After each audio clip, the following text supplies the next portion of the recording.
আমাদের আজকের মতন পিকনিক শেষ। Bye bye. আমরা দাঁড়া একটা ফটো তুলবো, দাঁড়া।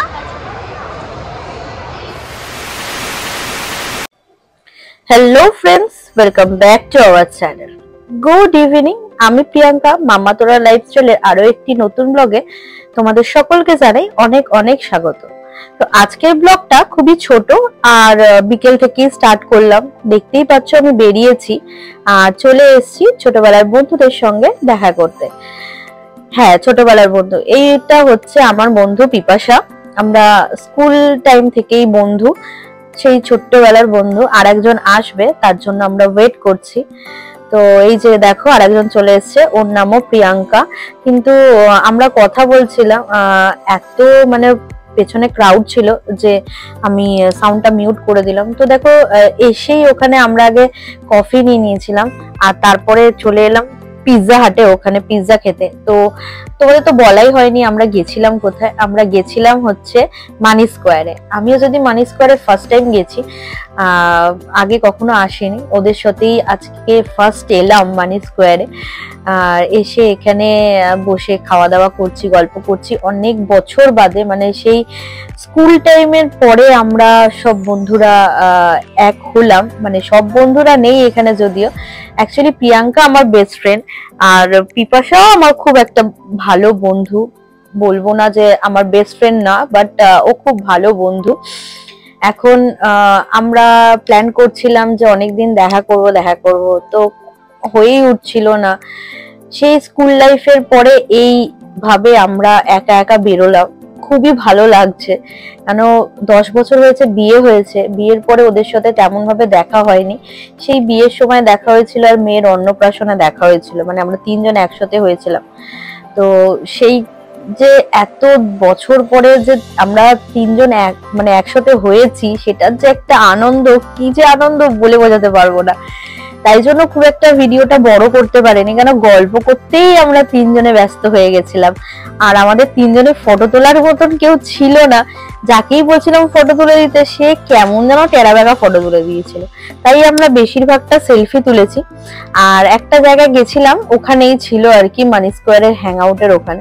তো ওখানে একটা টেবিলের ওপর ব্যাগ রেখে আমরা একটু কায়দা করে ফটো তোলার চেষ্টা করেছিলাম, কারণ আমাদের তো ঠিক মতন কেউ ফটোই তুলে দিতে পারছে না। এই যে এইটা দেখো, এটা যদিও আমি ক্লিক করেছি, আর আমাদের 3 জনের যে ফটোটা আছে সেই ফটোগুলো আমরা ব্যাগের ওপর, টেবিলের ওপর ব্যাগ রেখে, ব্যাগের গার্ডে ফোনটাকে রেখে তুলেছিলাম। কেন আমি আর পিপাসা দুজনেই সেলফি স্টিক নিয়ে যেতে ভুলে গেছি। আমারটা তো ভেঙেই গেছে, পিপাসার ছিল, আমি যে ওকে মনে করাবো সেটাও আমার মনে ছিল। মানে বন্ধুদের সাথে দেখা করার এতটাই এক্সাইটমেন্ট ছিল যে আমরা সবই ভুলে গেছিলাম।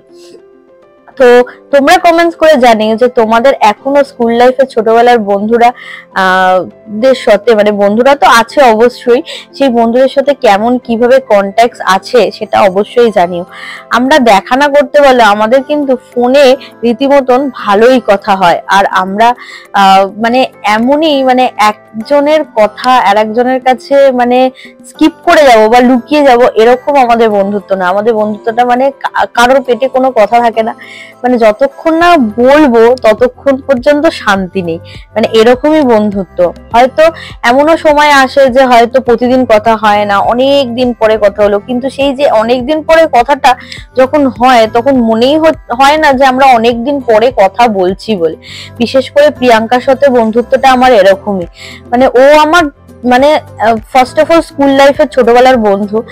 আর মানে এমন কোনো আমার কথা নেই যেটা আমি ওকে না জানিয়ে করি বা না বলে করি, মানে এরকমই আমাদের এক বন্ধুত্ব। আমাদের প্রতিটি মানুষের জীবনে এমন একটা মানুষ প্রয়োজন যাকে মন খুলে সবকিছু বলা যায়। বাবা মাকেও হয়তো এক এক সময় সবকিছু বলা যায় না, বা ভাই বোনকেও এক এক সময় সবকিছু বলা যায় না। তো সেই কারণেই আমাদের জীবনে বন্ধুরা আসে।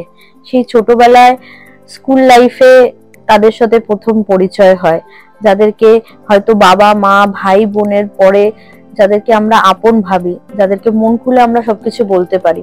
স্কুল লাইফ থেকে বেরোনোর পর হয়তো, বা স্কুল লাইফেও হয়তো অনেকের জীবনে ভালোবাসার মানুষ আসে, বা বিয়ের পরেও অনেকের হয়তো, যাদের অ্যারেঞ্জ ম্যারেজ করে বিয়ে হয় তাদেরও হয়তো মানে তাদের যে ভালোবাসার মানুষ মানে হাজবেন্ড বা ওয়াইফ, তাদের সাথেও বন্ধুত্ব একটা সম্পর্ক তৈরি হয়, কিন্তু সব কথাও আবার তাদের সঙ্গে শেয়ার করা যায় না, যে কথাগুলো একটা বন্ধুর সাথে শেয়ার করা যায়। বন্ধুত্ব মানে যে একটা মেয়ের সাথে একটা মেয়ের বন্ধুত্ব হতে হবে, একটা ছেলের সাথে একটা ছেলের বন্ধুত্ব হতে হবে, এটা কিন্তু কোনো ম্যাটার করে না।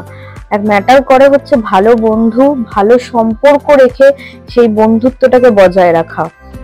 এত সেদিন বৃষ্টি পড়ছিল যে বুঝতেই পারছো যে ফ্লোরে জল পড়ে রয়েছে। আর আমাদের মধ্যে আমার আর পিপাসার তো জানোই, আমার একটা মেয়ে আছে, পিপাসার একটা ছেলে আছে, আর আমার যে বান্ধবী প্রিয়াঙ্কা, ওর এখনো বিয়ে হয়নি। তো তার জন্য মানে আমাদের একটু তাড়াই ছিল যে স্কুল আছে পরের দিন। এটা একটা না মানে 2 সপ্তাহ আগে একটা সানডের ভিডিও, তো আমি ভেবেছিলাম ভিডিওটা ফ্রেন্ডশিপ ডে এর দিনে পোস্ট করব, তো ভিডিওটা আজকেই আমি পোস্ট করে ফেলছি। তো মানে মোটামুটি ফ্রেন্ডশিপ ডে হিসাবে, জানি না এরপরে আমাদের আবার কবে দেখা হবে, তবে ইচ্ছা আছে খুব তাড়াতাড়ি, যতটা পারবো তাড়াতাড়ি আমরা আবার একসাথে মিট করব। কারণ এইটুখানি সময় না আমাদের এই ডেইলি জীবন থেকে একটু ছোটবেলার বন্ধুদের সাথে যেভাবে মন খুলে আনন্দ করা যায়, সেই আনন্দটা কিন্তু কলেজ লাইফ বলো বা অন্য কোনো টাইমের ফ্রেন্ডসদের সাথে কিন্তু সেই আনন্দটা করা যায় না। তোমরা কি বলো বন্ধুরা? অবশ্যই কমেন্টস করে জানিও। আর আমার এই ছোট্ট ভিডিওটা যদি ভালো লেগে থাকে তাহলে অবশ্যই কমেন্টস করে জানাতে ভুলো না। ভিডিওটা একটা লাইক করো, কমেন্টস করো, আর আমার পরিবারে নতুন হলে অবশ্যই আমার পরিবারকে সাপোর্ট করো। তো তোমরা সবাই ভালো থেকো, সুস্থ থেকো, সবাইকে জানাই happy friendship day in advance. সবার বন্ধুত্ব অটুট থাকুক, সবাই সবার বন্ধুদের নিয়ে সুখে থাকুক, শান্তিতে থাকুক। জীবনে সত্যি একটা বন্ধু প্রয়োজন, যাকে মন খুলে সমস্ত কথা বলা যায়।